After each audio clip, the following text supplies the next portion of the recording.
আচ্ছা, আদর্শ লাঞ্চ বলতে বাঙালি মানে মাছ যেরকম হুম। বলছিলাম, যেকোনো মাছ কম ফ্যাট। যে ছোট লাঞ্চে মাছ, ছিলেন। ছোট হুম। মাছ ভীষণ ভালো। যত কম ফ্যাট হবে তত ভালো। কিন্তু মানে আবার চারা পোনা, চারা বাটা, পোনা, বাটা মাছ পার্শে। এবং পার্শে, পাবদা আপনি সব মাছ খান। হুম। কিন্তু কম তেলের মাছ হুম। যেগুলো, কারণ সেটা হার্টের জন্য দরকারি মানে ভালোই।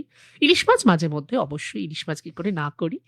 কিন্তু নুনটা সাবধান। চিংড়ি? ইলিশ মাছ মানে চিংড়ি খাওয়া যায়। চিংড়ির একটা মিথ বা ভ্রান্ত কোলেস্টেরল। ধারণা কোলেস্টেরল। আপনি কোলেস্টেরল বডিতে তৈরি হবেই। আপনি এরম ভাবার কোনো কারণ নেই যে চিংড়ি মাছ খেলেই শুধু কোলেস্টেরল, এরম নয়। খেতেই পারেন কিন্তু আবার বারবার বলছি নুনটা। হুম। এই যেগুলোতে নুন জাতীয় জিনিস বেশি থাকে মাছ খেলেই আপনি বুঝবেন নুনের পরিমাণটা বেশি। সেগুলো একটু সাবধান।